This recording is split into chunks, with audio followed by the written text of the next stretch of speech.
नमस्कार किसान भाइयों, मैं रजनीश कुमार एक बार फिर से हाजिर हूँ एक नई जानकारी लेकर।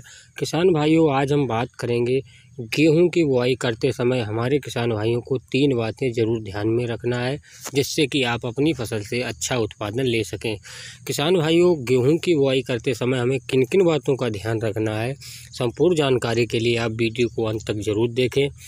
और अगर आपने अभी तक हमारे चैनल को सब्सक्राइब नहीं किया है तो हमारे चैनल को सब्सक्राइब ज़रूर कर दें, साथ ही बेल आइकन को प्रेस करें ताकि हमारी अगली आने वाली वीडियो का नोटिफिकेशन आप तक पहुंच जाए। किसान भाइयों, सबसे पहले हम बात करेंगे गेहूं की बुआई करते समय सबसे पहली बात हमें कौन सी ध्यान में रखनी है, जिससे कि हम अपनी फसल से अच्छा उत्पादन ले सकें।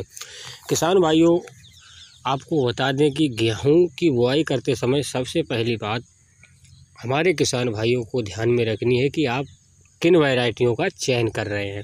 किसान भाइयों, गेहूं की बुआई करते समय आपको वैरायटी सही ढंग से चुनना है, क्योंकि वैरायटी पर ही निर्भर करता है कि आपको उत्पादन कैसा मिलेगा। किसान भाइयों, कई बार ऐसा होता है कि हमारे किसान भाई किसी ऐड द्वारा या फिर गूगल के माध्यम से या किसी और के माध्यम से किसी नई वैरायटी का चयन करते हैं, जिससे कि उनको कभी कभी ऐसा भी होता है कि सही उत्पादन नहीं मिल पाता है, क्योंकि क्या पता वो वैरायटी आपके क्षेत्र के अनुसार अनुकूल है या फिर नहीं है। तो किसान भाइयों, आपको वैरायटी चयन करते समय अगर आपको किसी वैरायटी के बारे में, नई वैरायटी के बारे में जानकारी नहीं है, तो आप अपने आसपास के किसान भाइयों से भी जानकारी ले सकते हैं और उस वैरायटी का चयन कर सकते हैं, क्योंकि वैरायटी का आपने जिसका चयन किया है वो आपके क्षेत्र के हिसाब से अनुकूल है, तब निश्चित ही आपको अच्छा उत्पादन मिलेगा। इसके अलावा किसान भाइयों, अगर बात करें नंबर 2 की, तो हम अक्सर हमारे किसान भाई गेहूं की बुआई करते समय डीएपी पर ही निर्भर रहते हैं, उसी को महत्वता देते हैं। लेकिन हमारी फसल को कई सारे पोषक तत्वों की ज़रूरत होती है। किसान भाइयों, आपको बता दें कि हमारी कोई भी फसल हो उसके लिए 17 पोषक तत्वों की आवश्यकता होती है।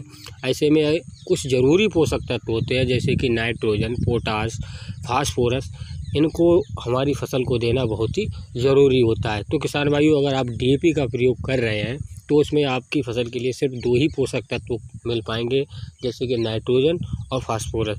किसान भाइयों, पोटास हमारी फसल में क्या महत्व होता है, हमारी फसल में क्या कार्य करती है, वो आपको बता दें। किसान भाइयों, पोटास के प्रयोग से हमारी जो फसल होती है वो एकदम उच्च गुणवत्ता होती है उसकी, और जो हमारा दाना होता है एकदम चमकदार होता है, और हमारी फसल के तना को भी मजबूत करता है, मोटा करता है। और सबसे मेन बात, हमारी जो फसल होती है उसमें रोग प्रतिरोधक क्षमता को पोटास बढ़ाता है, जिससे कि हमारी फसल में रोग लगने की संभावना भी कम हो जाती है।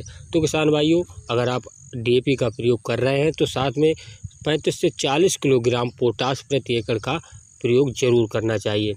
अगर आप एनपीके का प्रयोग कर रहे हैं तब ऐसे में आपको तीनों पोषक तत्व मिल जाएंगे।